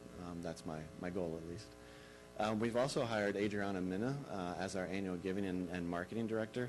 And she's been with us for about a month now, and she's already tackled a number of different things, looking at our website, building an editorial calendar so that we can have constant communication with our donors rather than just when an event pops up and we need sponsorship. We are building a system for the entire year to continue to talk to our donors nonstop and engage our volunteers so that we can start to build a pipeline of constituents that want to be involved and engaged. And you can see a little bit of the direction that we were trying to head, at least with our brand, with the building community, enriching education kind of logo that I've created right there. We really want to kind of champion our just cause. We're not out there just raising money for scholarships and teacher grants. We're out there building a community of advocates and bringing professionals together to say we support the district and we support the foundation. So that is the direction we're headed, and I really look forward to this next year and seeing what we can accomplish in our 30th anniversary. So thank you for having me. Thank you, Mr. White. Start over here. Do y'all have any questions or comments? Just appreciate the work that you do. Thank you.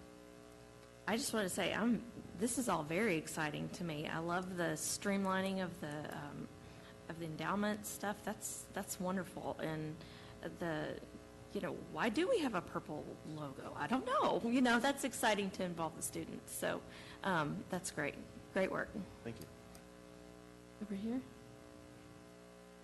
Maybe I missed it. When do the seniors get notified if they won a scholarship? So that should be the first week of April. We will be rolling that out. Feedback, can you repeat that? The first week of April. That's our plan, at least. The multi-campus scholarships have been fought after with our Programs and Outcomes Committee, and those have been decided, but the many campus-specific scholarships have not. That just takes our volunteers a little bit longer to work through the applications. We did receive about 1,100 applications this year for those 338 scholarships, so it's just taking a little bit of vetting time. But the first week of April. And that's no problem. I just have several friends that have been asking me, like, I have no idea. Yes. So thank you. Yeah. And we are currently working with the class rank situation, so that's causing a little bit of a delay.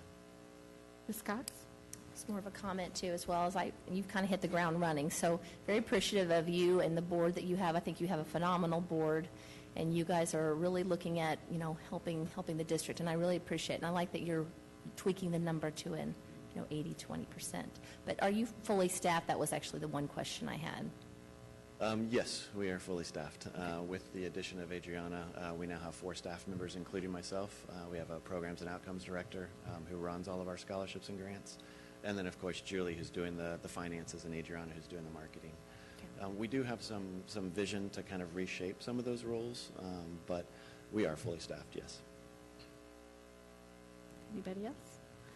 Thank you so much for coming and updating. It's an honor and privilege to work with such a great foundation, and that's only going to get better. Thank you. Thank you.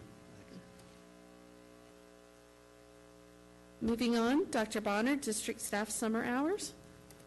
Yes, ma'am. Board members, Ms. Sells, we are bringing this annual item this month on recommended summer hours for staff.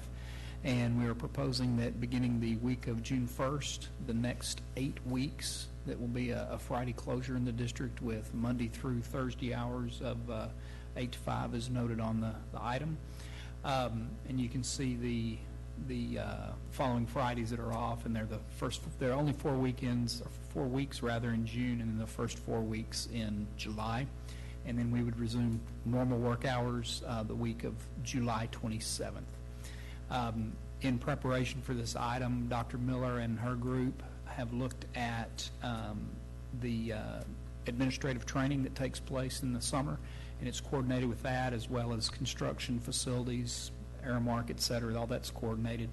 And I did double check with Mr. Hughes in facilities on the anticipated cost savings, and he equated that to about $10,000 a week in cost savings for the 8 weeks involved. Anybody have any questions? Ms. Cox? Might be a strange question, but I just have to ask. So I appreciate that we're saving money on utilities when, we're not in the buildings and stuff, but we are having several campuses that are under construction this summer. So please tell me that our construction workers will have air and be able to have utilities this yes, summer. ma'am. Yes, ma'am. I believe Mr. Hughes has worked that into his equation. Okay, so that is the savings to including those campuses that are having work done this summer? Yes, ma'am. In preparing this item, I called him specifically because we've run that $10,000 number for several summers, and Dr. Rogers said, hey, just make sure, because it's been something we've shown historically. And Jason and I had that conversation about the savings amount. Because I was concerned that it would actually be the reverse because of all the construction that we are doing, that it would actually be an increase. So it's nice to see that it's a decrease. Mr. Hughes did indicate that. Yes, ma'am. Anybody else? Here? Okay. Thank you, Dr. Bonner. And when will communications go out? When will this be announced? Or? As soon as possible. Okay. I feel confident we're already getting questions about that, so we'll get it out to staff as soon as we can. Okay. Thank you. That was my only question. Okay. Thank you. Dr. Rogers, up for discussion items, monthly financial report. Thank you, Ms. Sells. As you can tell, I'm not the CFO, and so this is going to be very brief. If there are major questions, I do have some great help back there, and that's Rosemary Trevino. So This is, of course, our unaudited monthly financials that you see every month. Just a couple of things. We are 5 months into the fiscal calendar, so we are on track as far as those 5 months. You also have in front of you the bond reports for both the 2008 bond and the 2017 bond, and then you also have the monthly investment report from TCG. So our finance department does a great job putting all that together, and you have any specific questions, just direct them to me, and I'll get Ms. Trevino to answer them for you tomorrow. I don't think she wants to come up. Maybe she does, but. Okay. What if you do have any questions, why don't you email those to Dr. Rogers, and we'll get your answers tomorrow. I don't think verbalizing them right now would be productive, and calling Ms. Trevino. No. Okay. Perfect. Moving on, Dr. Rapp, Instructional Materials, Adoption Language Arts, 9 through 12.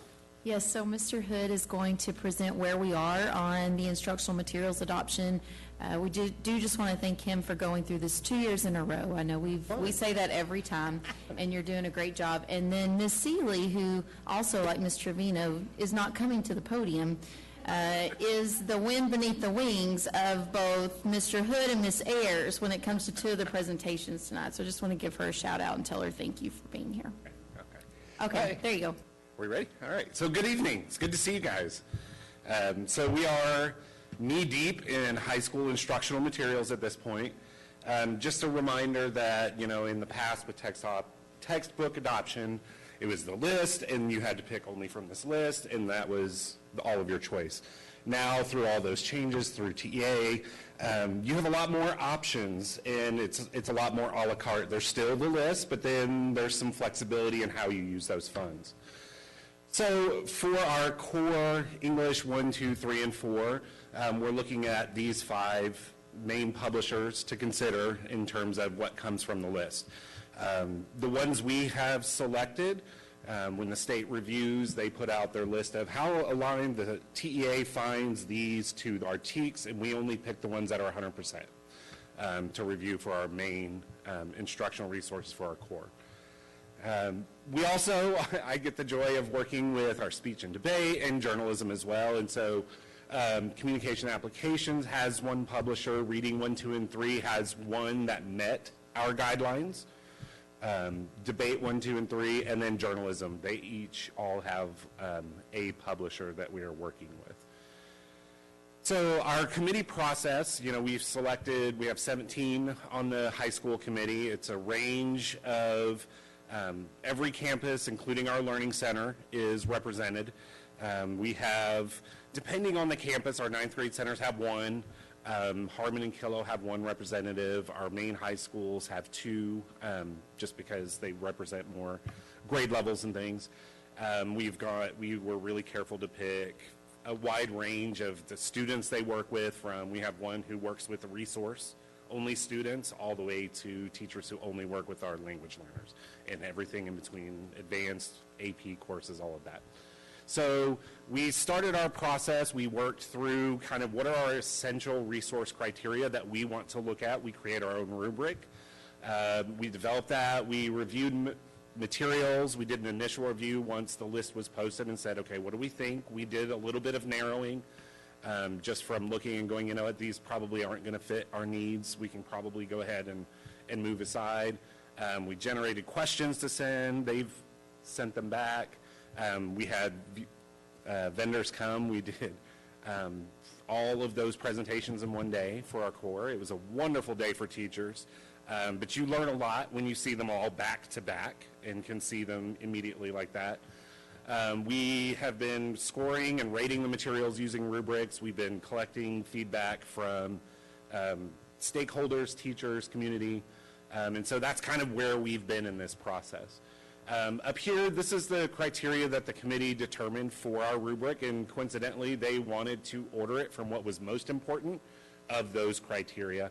Obviously, number one, we have to make sure that we're getting the skills we need, and those are going to help students really learn those.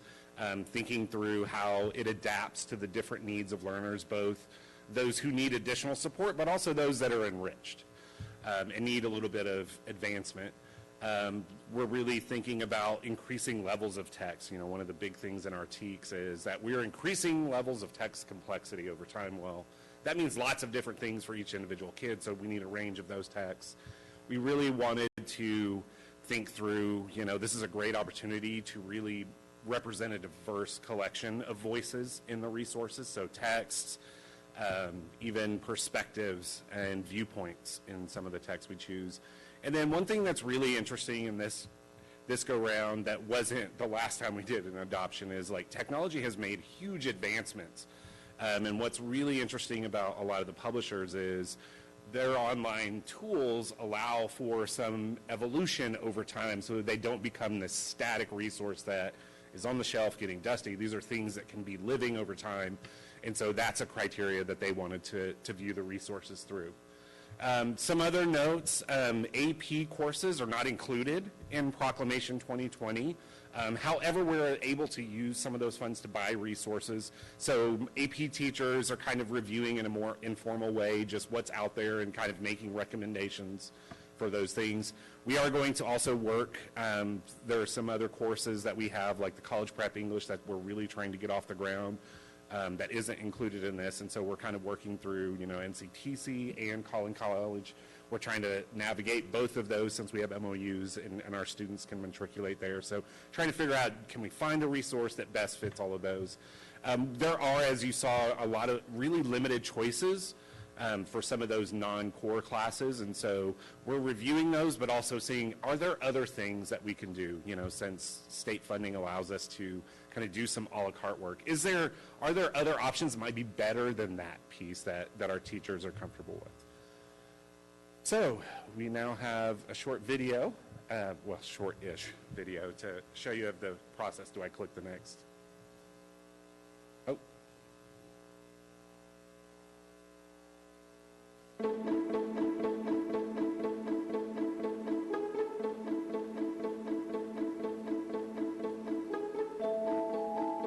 The reason we have new instructional materials, this process, is because whenever the state adopts new standards, we then go through this process to get new instructional materials to meet our new standards.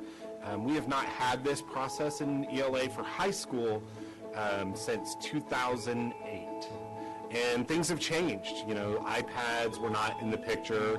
We have Canvas now, and that was not in the picture even 3 or 4 years ago. And so the High School Instructional Materials Committee made a lot of efforts to make sure that there was a great deal of diversity in voices and perspectives. Every campus is represented. We have every grade level represented. We have teachers who teach gifted and talented students, language learners, special ed students are involved in everything in between, pre-AP and AP and all different flavors.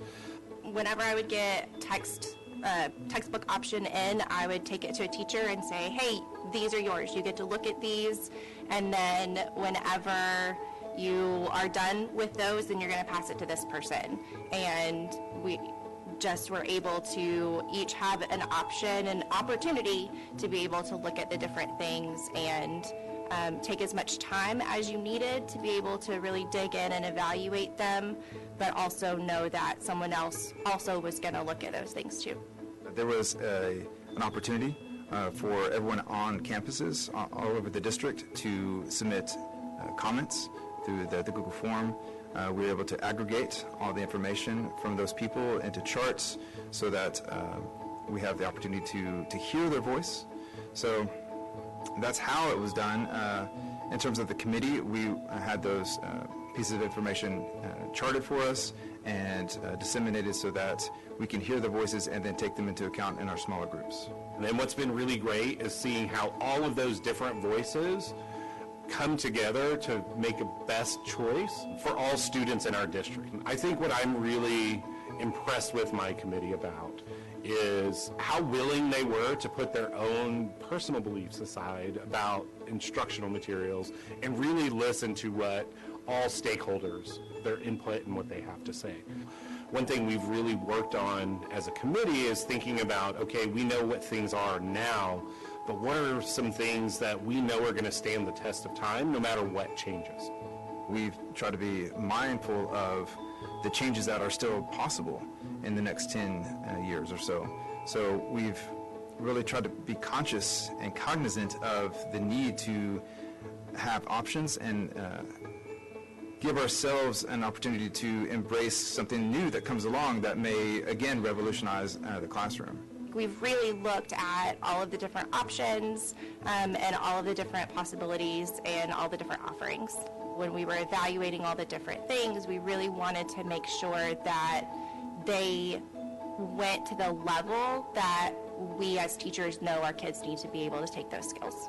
It's been a really interesting journey, but I'm so glad to have the range of teacher voices, because I know that whatever we pick is going to be in the best interest of students, not just today, but in 5 years and 10 years, because of how thoughtfully the committee reviewed the resources, and also that they were thinking first and foremost about how this might impact student learning.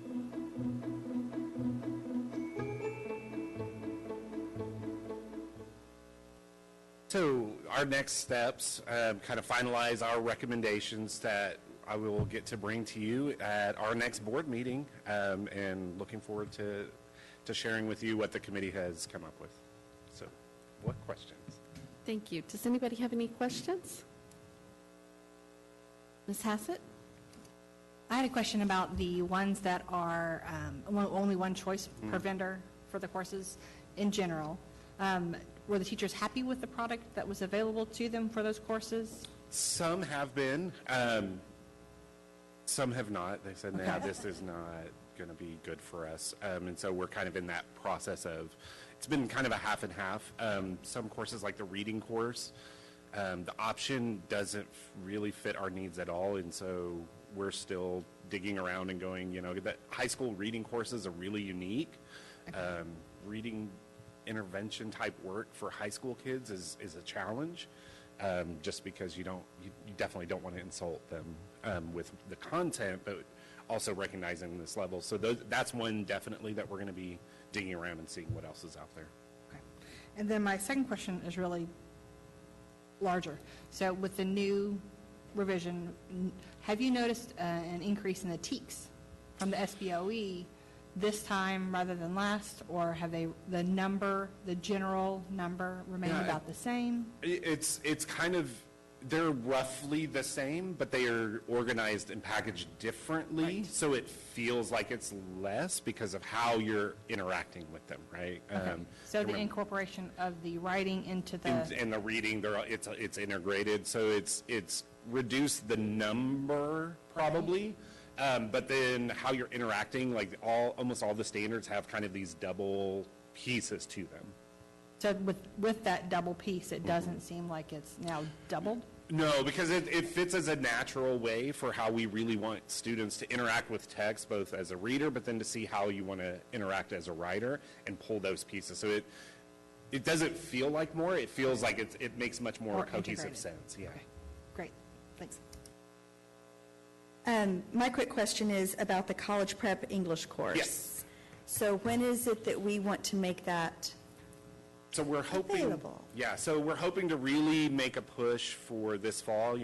I had the chance to talk with campus administrators and counselors and kind of outline, like, here are some, because it's not a course for every student, it's those kids who, need that TSI support, and so gave them a list of, here are students to be starting to talk to now, and so we're really hoping that it takes off this fall.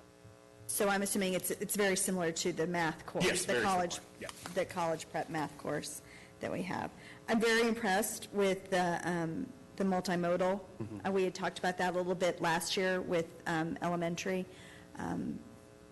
and the updatability of that, because a lot of things are very fluid in the world. But I noticed where it was on the list. Is it higher? I mean, is it number 4 on that list? And that's my question. I think they were thinking, a lot of publishers in those core have very similar elements, and so trying to organize, like, okay, they have similar elements, so what is our hierarchy of okay, they have similar elements, but this one does this a little bit better than this one, and what's more important to us.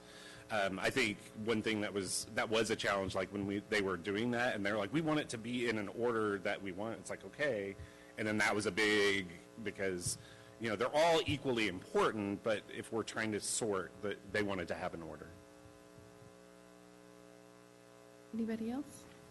Thank you so much for putting together that video, because for some of us, we hear you speak and we understand the words you're using for that process, but to see it and to hear their voices, it makes an impact. So thank you. Thank you. Okay, we are moving on to action items. Somebody like to make a motion on action item K1? Dr. Bonner, would you like to speak on that first? I certainly would be happy to. This is our annual item that we've brought the past, I think, 3 years, whereby we seek to tap into the professional networks of our current employees in an effort to find future employees. You can see the areas that we're looking to fill: bilingual teachers and instructional support aides. We have our high needs special education teachers and aides, and then lastly, American Sign Language teachers. We offer an incentive for that, $250 for each teacher and $150 for each aide.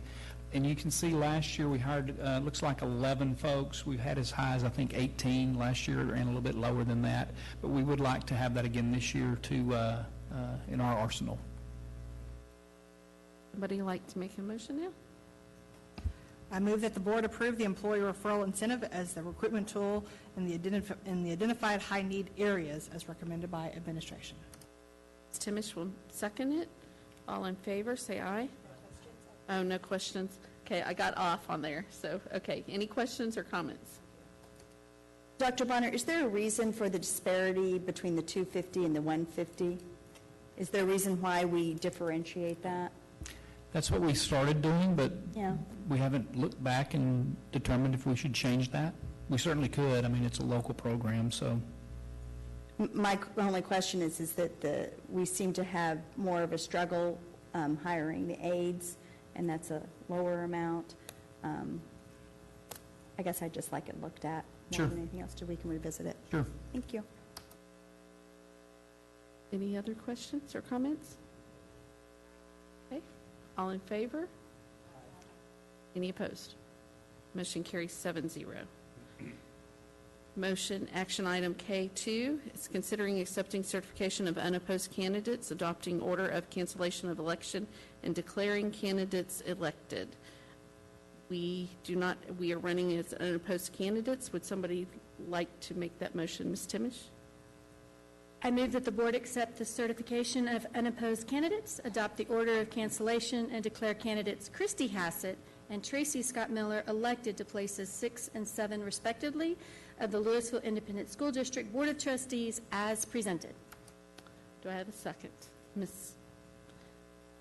Prosnick seconded that. Is there any discussion or comments? Being none, all in favor, say aye. Any opposed? Motion carries 7-0. Congratulations, both of you. The next item on the agenda is to consider a student discipline appeal. If at any time the board is to hear a matter involving a student, the matter must be heard in closed session pursuant to Texas Government Code Section 551.0821. We will therefore move into closed session at this time to hear the Level 3 student discipline appeal, and the time is now 8:56 p.m.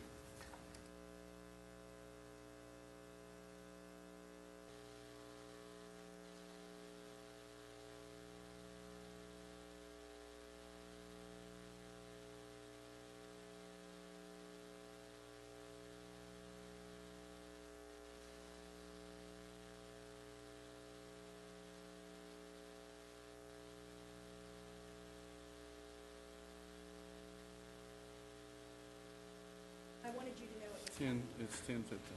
Okay. We are back on the record in open session. Having returned from closed session, the time is now 10:15 p.m. Does any board member have a motion regarding the student discipline appeal? I do. Mr. Miller? I move to uphold the discipline placement of the administration for the Level 3 Student Discipline Appeal hearing, but direct the administration to adjust the placement per the board's instruction. Do I have a second?